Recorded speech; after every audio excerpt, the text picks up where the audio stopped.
So hi, welcome to End Credit Reviews on episode after the credits on End Credit Reviews. This is Tyler from End Credit Reviews. And Stephen Lawson from the corresponding channel named Stephen Lawson on YouTube. Yes, and this is our review on Godzilla vs. Kong. Now this is of course the long overdue remake of King Kong vs. Godzilla, and this is one of the few remakes I actually wanted to see Hollywood make. We didn't need to see like RoboCop get remade or Sam Raimi's The Evil Dead get remade, but I was waiting for this for a long time, and many people have for roughly 60 years or so. But have you seen the original King Kong vs. Godzilla? I have, or at least the vast majority of it. There may have been a section in the middle, like where there wasn't a lot of action, that when I was watching with my friend, that I may have glazed over. But in general, yes, I do recall, and the outcome I'm sure we'll talk about. But I do remember. Yeah, I actually rewatched that movie recently. Now, the thing is that it's not on HBO Max. They have the other Godzilla movies on there from Series 1, but from what I recall, there are two movies from the first series are not on there. That movie and Godzilla's Revenge are the two movies not on HBO Max to watch, which I find that odd, especially the original King Kong vs. Godzilla. You would think they would have that on there to boost the hype up for it. And for a long time, there was a rumor that there were two different endings. That the Japanese version, Godzilla won, and the American version, King Kong won. Went on for many years that people thought that, but then with the invention of the internet and also more wide, reliance and access to home video, it turned out to be a complete fabrication that there's just one ending that's just King Kong wins at the end. So for many years, people were wondering, like, oh, is there going to be one? And they finally did. They completely, of course, teased it during the end credits of Godzilla King of the Monsters. This is the fourth movie in the Monsterverse, which is Godzilla of 2014, Kong Skull Island, and Godzilla King of the Monsters. This movie got delayed so many times because it was supposed to come out back in March of last year, and then got delayed to September, and then May of this year, and then moved again to March. And we've seen like a ton of movies get delayed. Like, I don't know if you've been following that new Kingsman movie. Mm-hmm. That got delayed. That's been delayed for roughly close to 2 years now. Good grief, yeah, that's true. And there are certain ones that still, like I know we really wanted to watch that.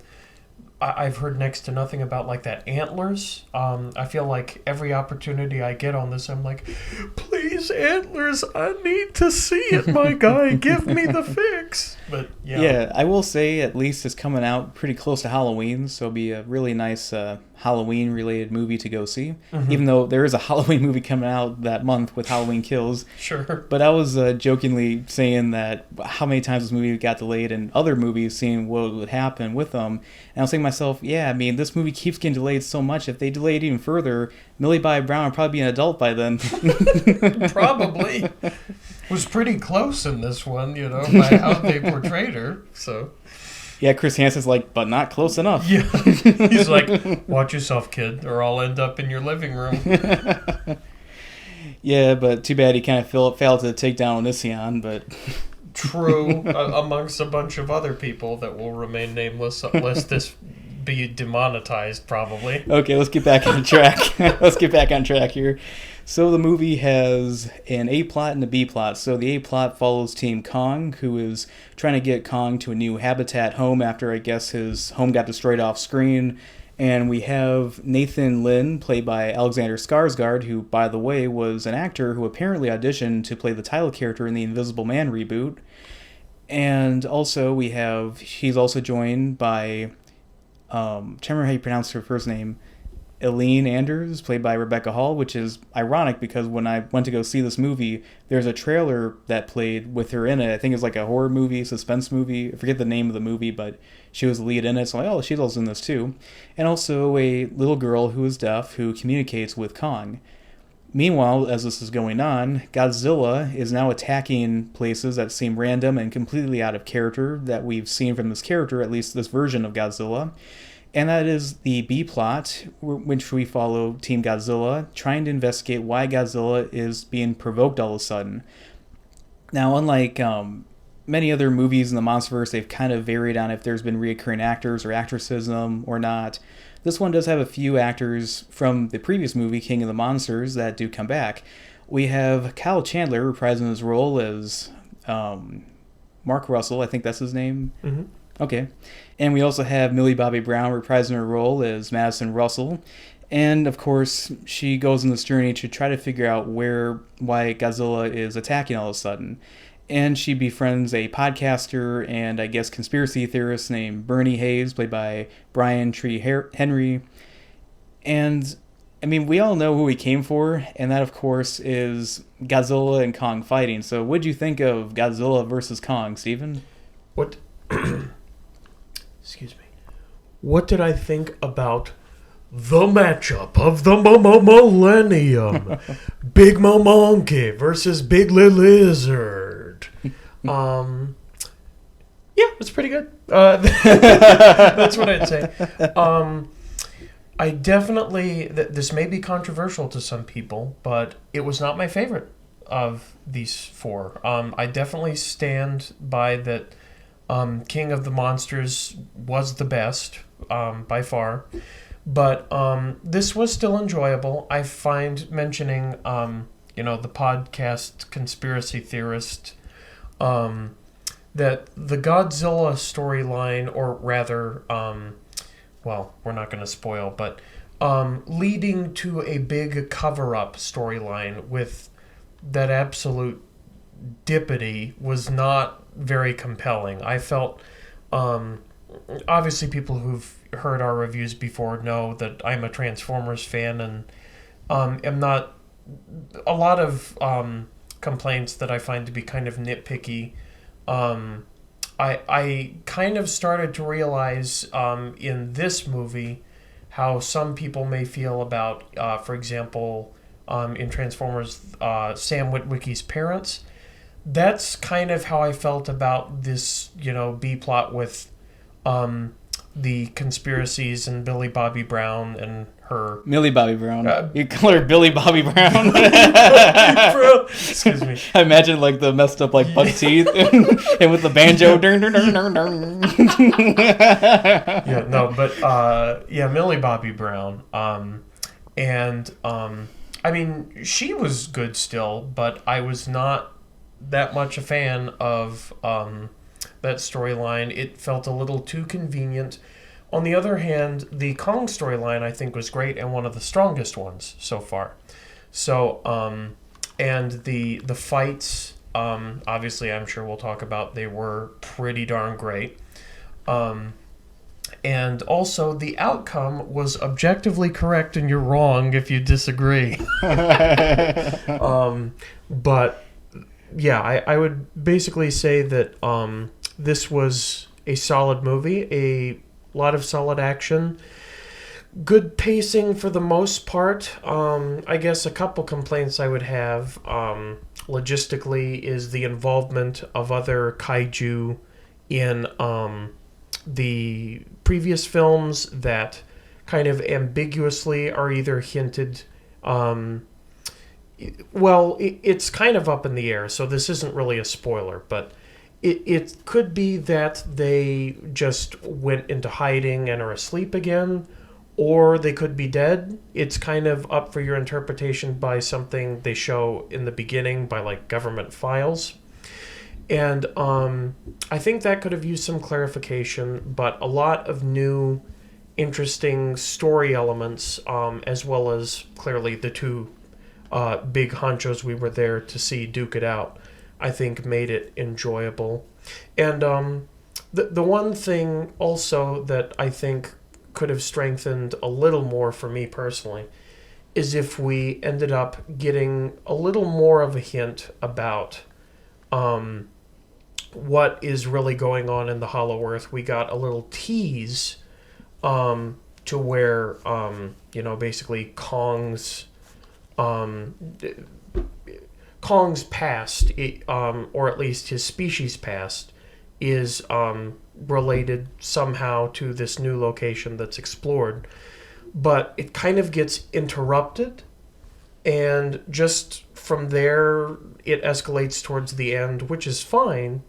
but I think it could have been stronger if that was hyped up a little more to almost give Kong a bit more of a legacy. As I think you either said to me during this or just before, that this is arguably Kong's more.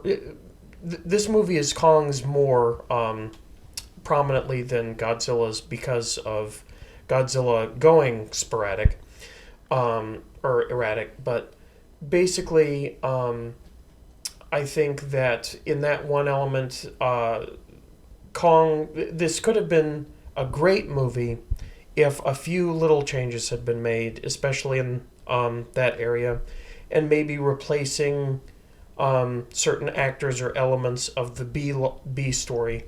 But in general, it was a good time. It was good clobber and fun, and I hope to see more of it. That's where I'll leave it. Okay, I've got a lot to respond for that. So, this movie was directed by Adam Wingard, who previously directed movies such as You're Next, the Netflix live-action remake of Death Note, and a movie we saw in theaters called Blair Witch, which, by the way, I was just looking at his filmography, and I just randomly remembered when we reviewed that movie with Luke, he had a on-the-spot theory by saying that the Blair Witch was Harriet Tubman. I forgot about that. Yeah, I'm trying to remember why. I think because Blair Witch is like heavy in that, and I guess they mentioned something about the Underground Railroad, or I had to re-watch that video again. I'll have to tag Luke in this video and ask him about that. But it was just kind of funny on the spot, random, absurd but hilarious fan theory about the Blair Witch. Yeah. And I heard currently Adam Wingard is attached to a Thundercats movie, and I gotta say that sounds pretty interesting because he's a huge Thundercats fan. I heard that back in high school he wrote like a 200+ page script for Thundercats. Oh, wow. I had no idea. Well, it's gotta be better than that garbage known as Thundercats Roar. True. Yes. You couldn't have spent that money on bringing back that really good reboot from 10 years ago. Yeah, that was a really excellent show that ended too soon. One of those examples of, you could have... You prematurely ended something really good there. One of several, yes. Yeah, many examples in that. And also, the actor who plays Madison's father in the movie, it's ironic that Kyle Chandler's in this one because he was in the 2005 King Kong movie by Peter Jackson, and he was also in Godzilla King of the Monsters, and now he's in this movie with King Kong and Godzilla, those characters coming together, so it's like full circle, as we were saying a few years ago. I really liked all of the nods to the 1930s King Kong movie. He comes back, he's on a ship with like chains. They don't show that in the original movie. They show it in the 1970s remake. And that with him being like taken on a ship. They actually show that in that movie.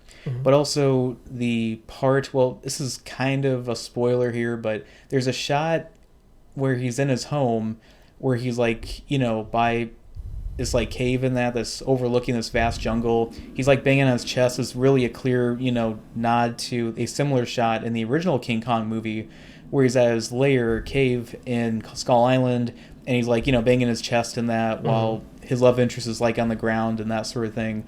And also in the big fight in the movie when they're in this big city fighting, Kong is like hanging on this building that kind of looks like the Empire State Building a little bit to show how much bigger he is, which I liked that nod to it.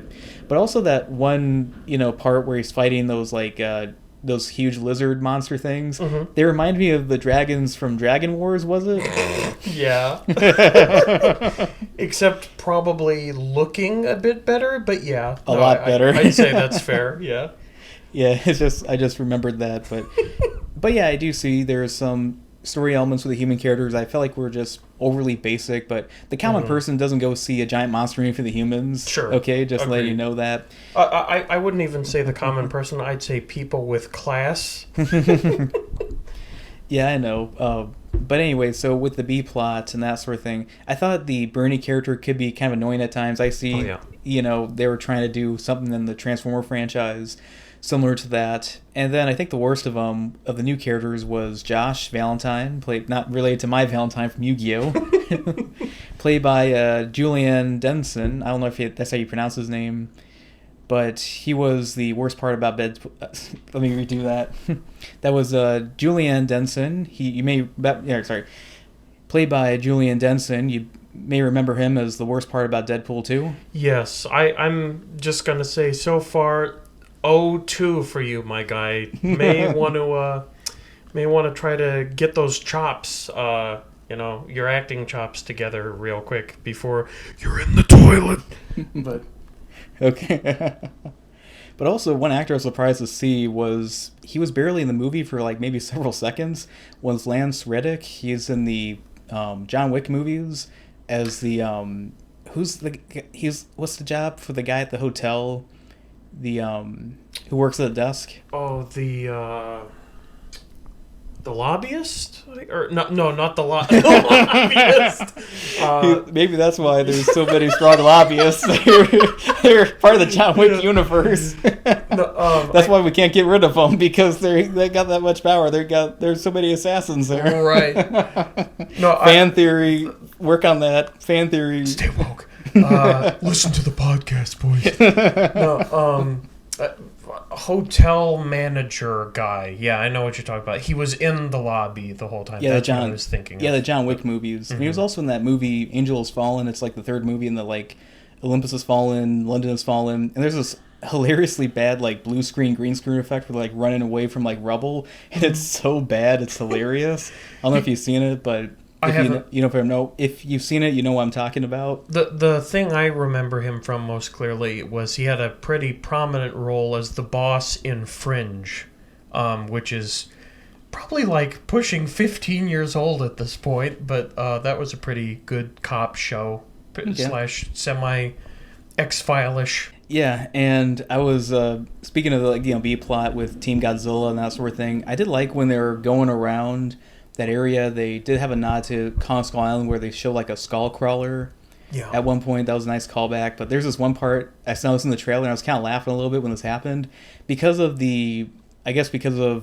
her facial structure and the lighting and all of the ash on her. I was laughing because in that angle, Millie Bobby Brown looks like she's in her 40s. Yeah, she definitely does look older, and some people I think were saying, I don't know if it was in this movie or another one. By the way, I do find this creepy that people are already trying to sexualize this young woman, even though she's getting to the age where it's like, okay, it's legal now, but boy, has it been a little yikesy with her starting in Stranger Things. People have been comparing her to Carrie Fisher, and I see elements of it. I think it may be overselling it a bit, but again, it definitely is a little troubling to me to see these people justifying as like, see, this is why Get It Up. Like, yeah, I was thinking and people were jokingly saying that, hey, Drake's like, hey, she looks 40, she must be 40. Oh, no. Not a good impersonation of Drake in that. But anyway, so with the other, cast members in that, there's, other ones I recognize from other franchises. And yeah, the human characters were just kind of just okay in that. You come for, of course, the Godzilla and King Kong action in the movie. I know it's technically called Kong, but it's more catchy calling him King Kong than just Kong. And it was a good thing I saw this movie. When I watched it, it had an icy with me because I got pretty thirsty every time Isa Gonzalez was on screen. Mm-hmm. Mamma mia, she was real cute. Yeah. Do we want to get into spoilers a little bit? Or do we want to talk about something else first? I mean, might as well. Okay, because... fart. Maybe, go! Alright, try to fast forward to this part, if you don't want to be spoiled. So I did love the Hong Kong fight sequence. I love how it was very stylized, a lot of neon colors. So Godzilla is fighting Kong in this area, and Godzilla's like attacking Hong Kong. And thinking to myself, well, Godzilla's doing a much better job of holding China accountable for what they've done than any other country's gonna do.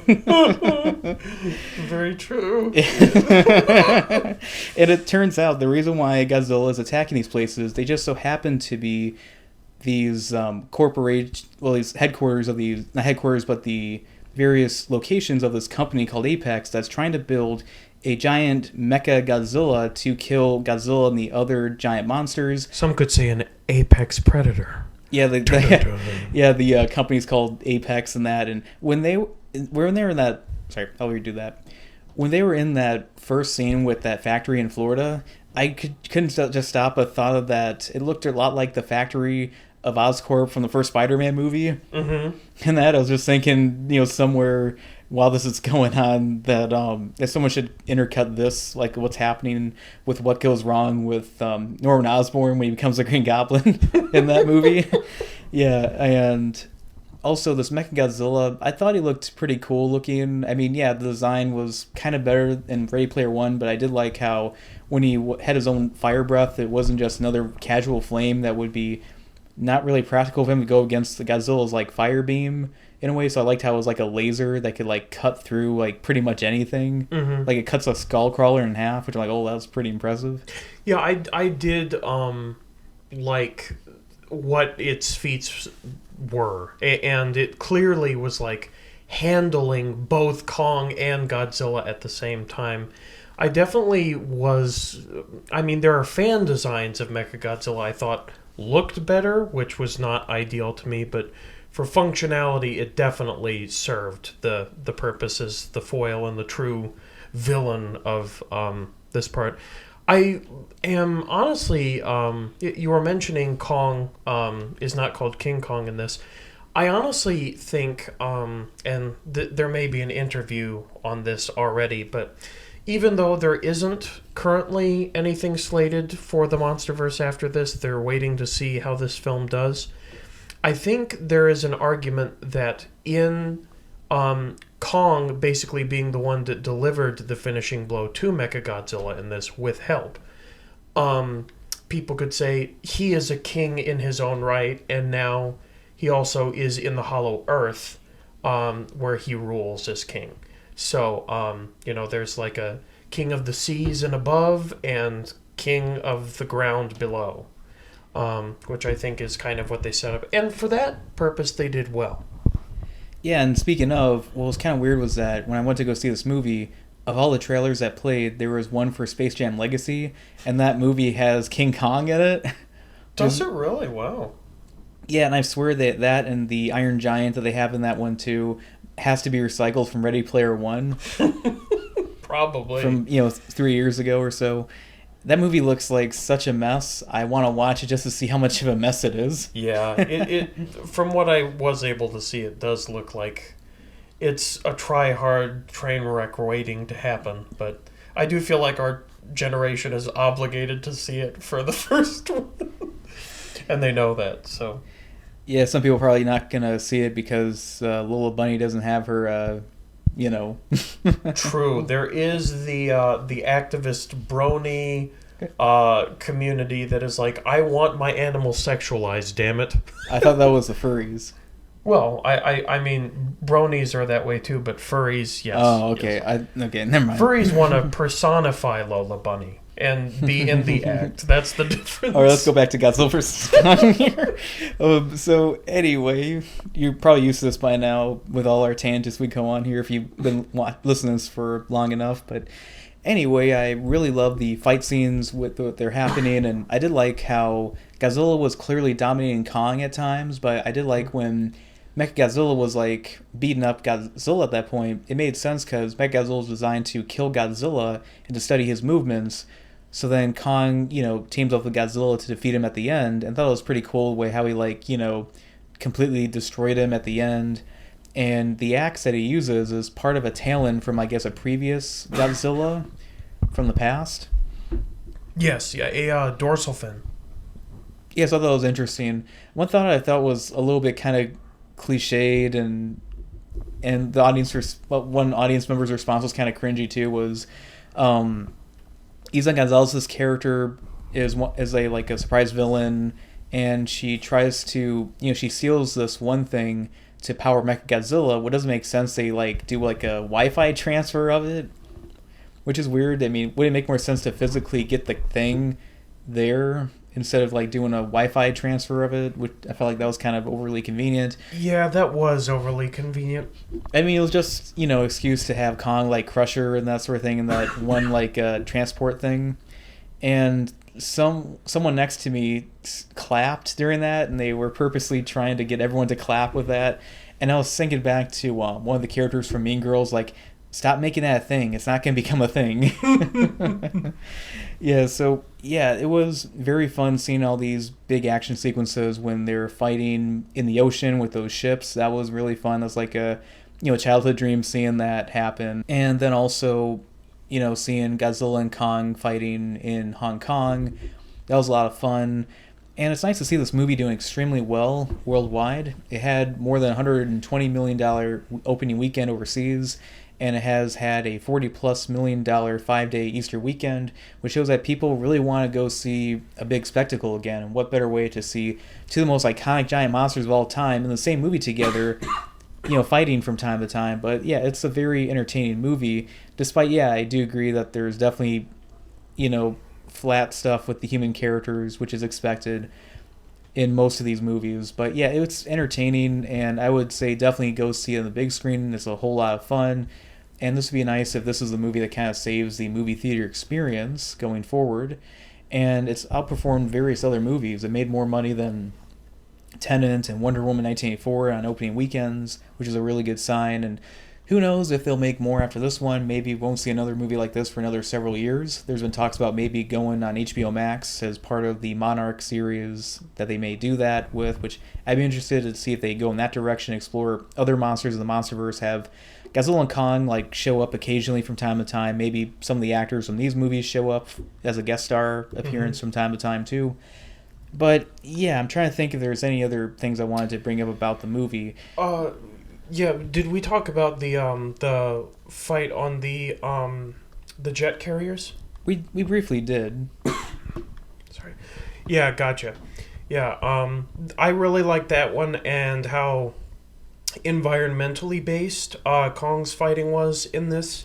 And also, I mean, let's be real. Everyone was making arguments for a long time about basically Godzilla having to win the fight because of, not necessarily smarts, but just because of how enduring he was and just tanking everything that came his way.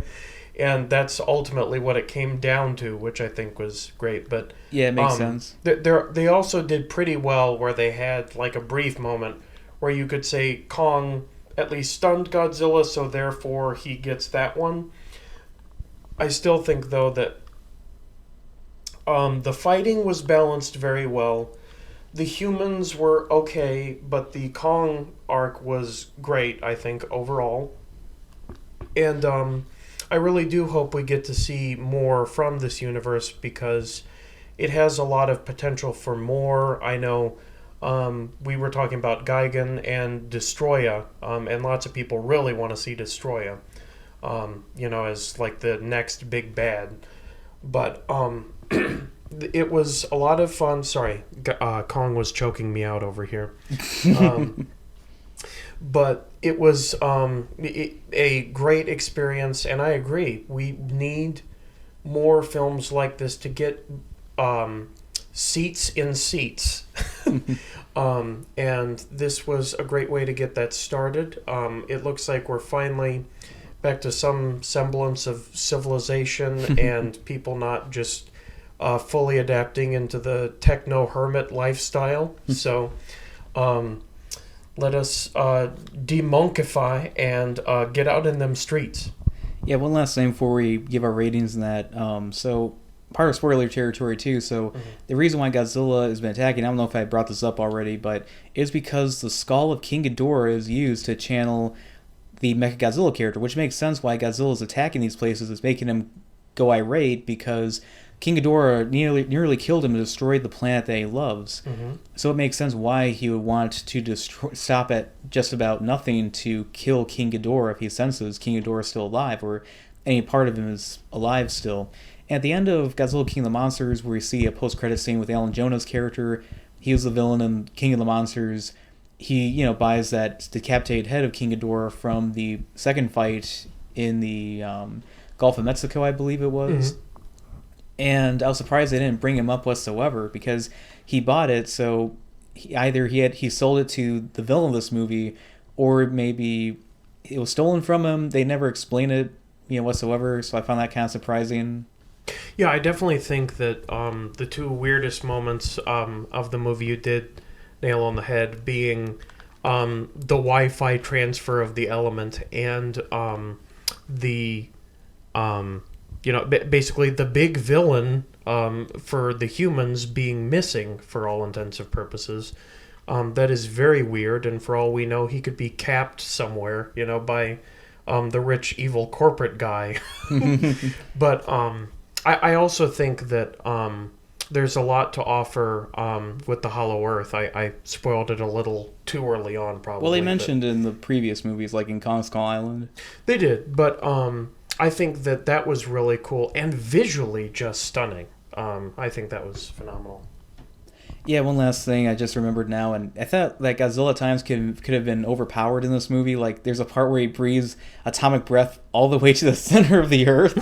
It was pretty crazy. Yeah, he pretty much blows like fire atomic breath into like hell, and up comes Kong like he's from hell or something like that.